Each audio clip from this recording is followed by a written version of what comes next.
Hello dear aspirants. सबसे पहले तो आप सभी का मोस्ट वेलकम है JKCS एस्पायरेंट्स में।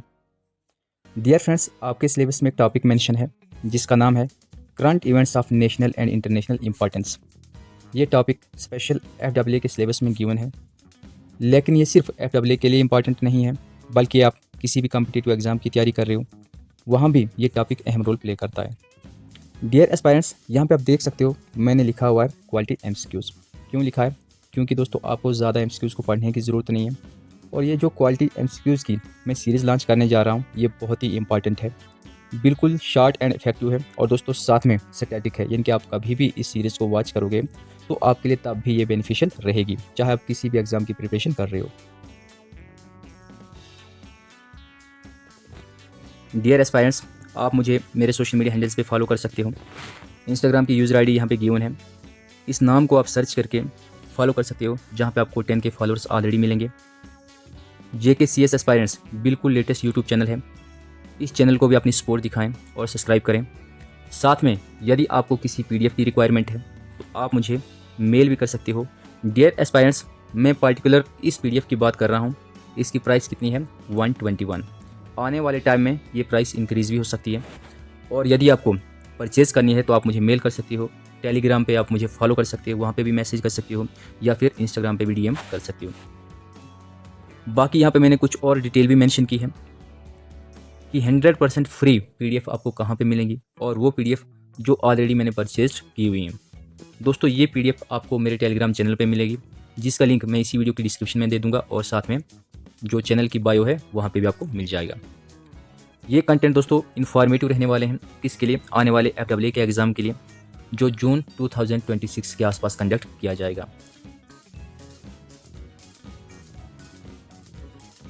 डियर एस्पायरेंट्स, KBC का जो फर्स्ट क्वेश्चन आपकी डिस्प्ले पे आपको दिखाई दे रहा है वो कहाँ से लिया गया है? रामसर साइट से लिया गया है। और आपको पता होना चाहिए कि करंट टाइम में भारत में टोटल रामसर साइट्स कितनी है? तो 98 है। क्वेश्चन क्या पूछा गया है? Name the 97th Ramsar site of India located in Etah district of Uttar Pradesh. आपने सोचा कि KBC का पहला क्वेश्चन आपने ठीक कर दिया तो आपने 1 करोड़ को जीत लिया। तो डियर एस्पायरेंट्स, यहाँ पे बैरियर है, रुकावट है, एक वर्ड, वो है पटना। आप सभी को पता है पटना किसकी कैपिटल है? तो बिहार की। तो पटना बर्ड सेंचुरी जो है तो ये कहाँ पे है? एटा उत्तर प्रदेश में है, जिसको रिसेंट टाइम में यानी कि 2026 में 97th रामसर साइट कंसिडर किया है। और ये जो पटना है ये विलेज है एक, एटा डिस्ट्रिक्ट ऑफ उत्तर प्रदेश में। तो पटना को देख के टारगेट बिहार नहीं कर देना। ये जो रामसर साइट है ये कहाँ पे है? उत्तर प्रदेश के एटा जिला में है।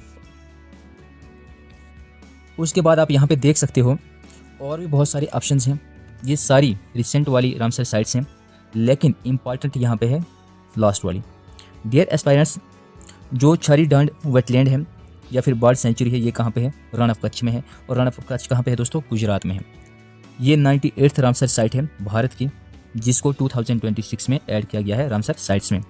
बाकी कोपरा जो है तो ये 95th है, नेक्स्ट 96th है, और जो राइट आंसर है पटना बर्ड सेंचुरी वो 97th है, और लास्ट वाली 98th रामसर साइट है भारत की। तो भारत में टोटल रामसर साइट्स कितनी हैं 2026 में? तो 98 है। डियर एस्पायरेंट्स, साथ में हम जम्मू कश्मीर की भी बात कर रहे हैं। अगर जम्मू कश्मीर की बात करें तो जम्मू कश्मीर में करंट टाइम में टोटल जो रामसर साइट्स हैं वो कितनी है? तो 5 हैं। कितनी दोस्तों? 5 हैं। पहली जो रामसर साइट है जम्मू कश्मीर की वो कौन सी? वुलर लेक है। इसको रामसर साइट्स में कब इंक्लूड किया गया है? 1990 में इंक्लूड किया गया है। लेकिन इंपॉर्टेंट ये हाईलाइटेड किया हुआ पैरा है, जहाँ पे हाईगाम वेटलैंड है जो बारामूला में है, और शालबग जो वेटलैंड है ये कहाँ पे? गांधरबल डिस्ट्रिक्ट में है। इनको 2022 में रामसर साइट्स में इंक्लूड किया गया है, जो रिसेंट से ही बिलोंग करती है। इनकी लास्ट टाइम अगर जम्मू कश्मीर की किसी साइट को रामसर साइट्स में इंक्लूड किया गया तो वो कौन सी है? हाईगाम और शालबग। हाईगाम कहाँ पे है? बारामूला। और शालबग कहाँ पे है? Ganderbal district of Jammu and Kashmir.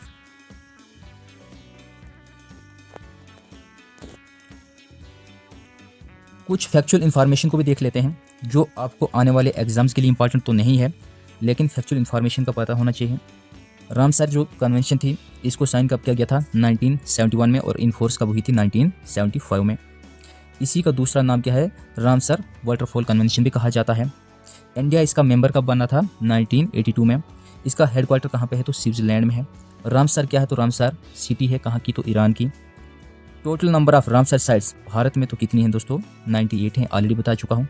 Bharat की सबसे पुरानी जो रामसर साइट है वो कौन सी है? चिल्का लेक और साथ में केवलाडो लेक, ये दोनों कहाँ पे हैं? एक उड़ीसा में, दूसरी राजस्थान में है।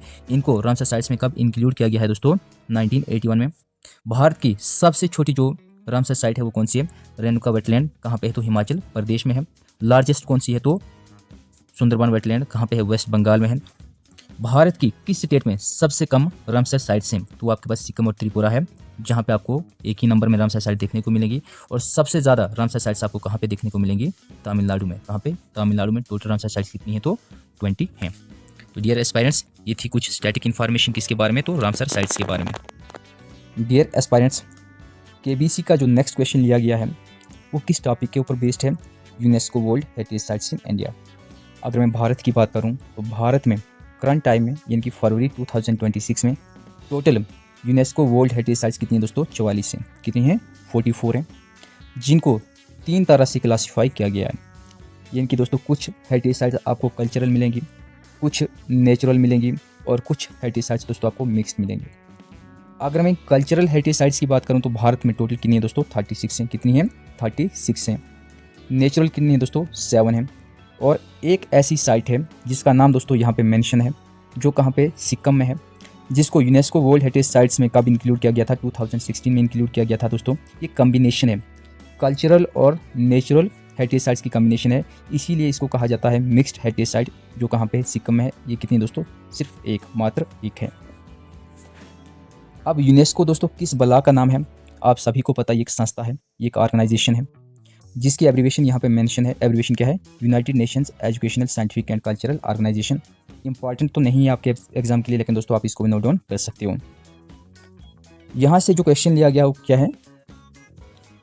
Name the latest cultural heritage site of India.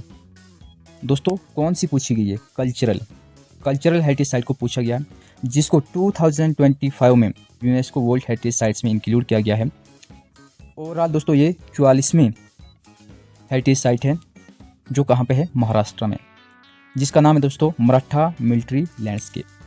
अगर मैं दोस्तों मराठा मिलिट्री लैंडस्केप की बात करूं तो ये कॉम्बिनेशन है, ये नेटवर्क है कुछ किलों का। कितने किलों का दोस्तों? नेटवर्क का फोर्ट्स है, इनकी 12 फोर्ट्स का 12 किलों का दोस्तों ये नेटवर्क है, जिसमें से 11 किले महाराष्ट्र के हैं और एक तमिलनाडु का है। जिंजी फोर्ट कहाँ पे है? तो तमिलनाडु में। डियर एस्पायरेंट्स, अगर मैं दूसरे ऑप्शन की बात करूँ, जैसे कि ग्रेट हिमालयन नेशनल पार्क, जिसको यूनेस्को वर्ल्ड हेरिटेज साइट्स में कब इंक्लूड किया गया है? 2014 में, जो कहाँ पे है? हिमाचल प्रदेश में है। दोस्तों ये latest UNESCO world heritage site है, लेकिन कौन सी है दोस्तों? नेचुरल, याद रखना, नेचुरल, जिसको 2014 में यूनेस्को वर्ल्ड हेरिटेज साइट्स में इंक्लूड किया गया है। ऑप्शन बी और सी को भी दोस्तों मिस नहीं करना, इंपॉर्टेंट है। ये दोनों भी दोस्तों क्या है? यूनेस्को वर्ल्ड हेरिटेज साइट्स ही हैं, लेकिन कौन सी है? नेचुरल। कौन सी है दोस्तों? नेचुरल है, जिनको सबसे पहले यूनेस्को वर्ल्ड हेरिटेज साइट्स में इंक्लूड किया गया है, लेकिन किस कैटेगरी की हैं दोस्तों? नेचुरल वाली हैं। इस चीज़ पे फोकस करना, नेचुरल की बात हो रही है, ना कि ओवरऑल की। ओके डियर एस्पायरेंट्स, यहाँ पे फैक्चुअल डिटेल है, इसको भी देख लेते हैं। ये जो फैक्चुअल डिटेल है दोस्तों किससे रिलेटेड है? Maratha military landscape of Maharashtra से रिलेटेड है। ऑलरेडी मैं बता चुका हूँ, ये जो Maratha military landscape of Maharashtra है दोस्तों, ये नेटवर्क ऑफ 12 फोर्ट्स है, नेटवर्क ऑफ 12 फोर्ट्स है, जिसमें से जो 11 फोर्ट्स हैं वो महाराष्ट्र के हैं, और एक जो किला है दोस्तों ये कहाँ का है? तमिलनाडु का है, जिसका नाम है जिंजी फोर्ट। और रायगढ़ फोर्ट भी दोस्तों इन्हीं किलों में इंक्लूड किया गया है। इंपॉर्टेंट क्यों है? क्योंकि दोस्तों ये शिवाजी महाराज की कैपिटल हुआ करती थी। नेक्स्ट है प्रतापगढ़ फोर्ट, ये भी इन किलों का ही हिस्सा है दोस्तों, इन्हीं में इंक्लूड किया गया है, जहाँ पे शिवाजी महाराज ने अपने टाइगर पास से दोस्तों अफजल खान को मारा था। उसके बाद सिंधु दुर्ग भी इन किलों का ही हिस्सा है, जिसे जल दुर्ग या फिर सी फोर्ट भी कहा जाता है। अगर मैं यूनेस्को की बात करूं दोस्तों, तो यूनेस्को की स्थापना कब हुई है? यूनेस्को की स्थापना हुई दोस्तों 1945 में, जिसका हेडक्वार्टर कहाँ पे है? पेरिस में। पेरिस कहाँ पे दोस्तों? फ्रांस में। भारत में टोटल जो यूनेस्को वर्ल्ड हेरिटेज साइट्स हैं दोस्तों कितनी है? तो 44 है। कितनी है? 44 हैं। उसमें दोस्तों 36 टेंजिबल कल्चरल हेरिटेज साइट्स हैं, 7 जो हैं दोस्तों नेचुरल हेरिटेज साइट्स हैं, और एक दोस्तों मिक्स्ड हेरिटेज साइट है, ऑलरेडी बता चुका हूँ। और जो इंटेंजिबल दोस्तों हेरिटेज साइट्स हैं, जिन्हें आप छू नहीं सकते हो, या जो इंटेंजिबल कल्चरल हेरिटेज है, जैसे कोई फेस्टिवल है, वो कितने दोस्तों? 16 हैं, जिनको इनमें इंक्लूड नहीं किया जाता है। ऐसे अगर मैं ग्रैंड टोटल की बात करूँ तो दोस्तों ग्रैंड टोटल में आपके पास जो कल्चरल हेरिटेज मिलेंगी दोस्तों, कितनी मिलेंगी? 60 मिलेगी। डियर फ्रेंड्स, अगर मैं बात करूं इंटेंजिबल कल्चरल हेरिटेज की, यानी कि इंटेंजिबल जिसे आप छू नहीं सकते हो, तो 16 यानी कि 16th ऐसी आइटम्स हैं जिन्हें इंटेंजिबल कल्चरल हेरिटेज के अंतर्गत रखा गया है, यानी कि इंटेंजिबल कल्चरल आइटम्स का दर्जा दिया गया है। अब यहाँ पे क्वेश्चन क्या पूछा गया है, name the latest intangible cultural heritage of India. Latest यानी कि 16वें नंबर की, जिसको दोस्तों 2025 में इंटेंजिबल कल्चर हेरिटेज के अंतर्गत रखा गया है। नाम क्या है दोस्तों, दीपावली। यहाँ पे स्पेलिंग एरर है, ठीक कर लेना। दीपावली क्या है दोस्तों, एक फेस्टिवल है। इसके अलावा दोस्तों जो ये पहले 3 ऑप्शंस हैं A B C, ये भी इंटेंजिबल कल्चरल हेरिटेज साइट्स हैं। कहाँ की दोस्तों, भारत की, जिन्हें सबसे पहले इंक्लूड किया गया है इंटेंजिबल कल्चरल हेरिटेज के अंतर्गत। यहाँ पे ये स्टेटमेंट है, इंपॉर्टेंट है। अजंता केव्स कहाँ पे हैं, आप सभी को पता है, महाराष्ट्र में। एलोरा केव्स कहाँ पे हैं, महाराष्ट्र में। आगरा फोर्ट कहाँ पे है दोस्तों, उत्तर प्रदेश में। ताजमहल भी कहाँ पे है, उत्तर प्रदेश में। तो ये भारत की सबसे पुरानी यूनेस्को कल्चरल हेरिटेज साइट्स हैं। याद रखना, पूछी जा सकती हैं, लेकिन करंट से रिलेटेड जो क्वेश्चन पूछा जा सकता है दोस्तों वो है दीपावली। इंपॉर्टेंट है, पूछी जा सकती है, जो कि 16वें नंबर की दोस्तों इंटेंजिबल कल्चरल हेरिटेज है भारत की।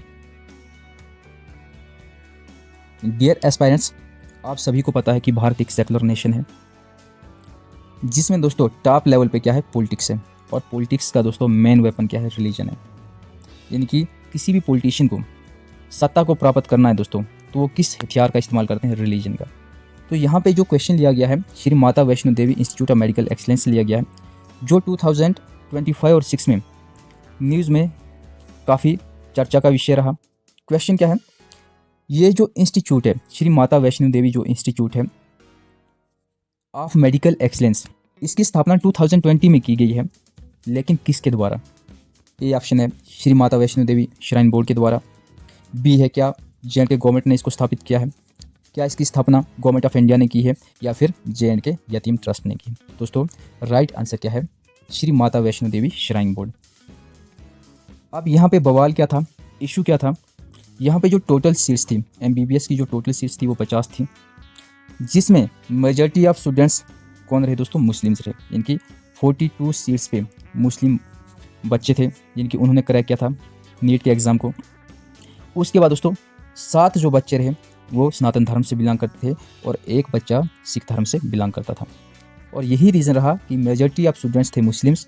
और इस कॉलेज की 100% जो फंडिंग है दोस्तों, वो श्री माता वैष्णो देवी ट्रस्ट करता है, जो एक सनातन धर्म का ट्रस्ट है। यानी कि हिंदूज उसमें फंडिंग करते हैं, इनकी सनातन धर्म के लोग उसमें फंडिंग करते हैं, और इसीलिए ये बवाल में रहा, जिसका करंट स्टेटस क्या है दोस्तों, तो इसको क्लोज किया गया है। तो इंपॉर्टेंट है, पूछा जा सकता है यहाँ से भी कोई क्वेश्चन।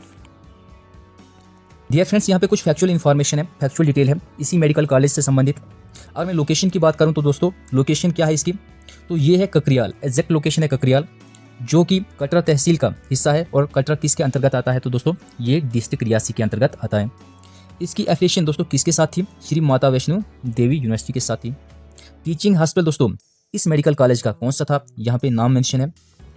करंट स्टेटस क्या है दोस्तों, इसको क्लोज किया गया, यानी कि ये बैंड है। बैन किसने किया है, नेशनल मेडिकल कमीशन ने, यानी कि NMC ने, जिसका पुराना नाम था दोस्तों MCI, यानी कि मेडिकल काउंसिल ऑफ इंडिया, जिसका हेडक्वार्टर कहाँ पे है, दिल्ली में है।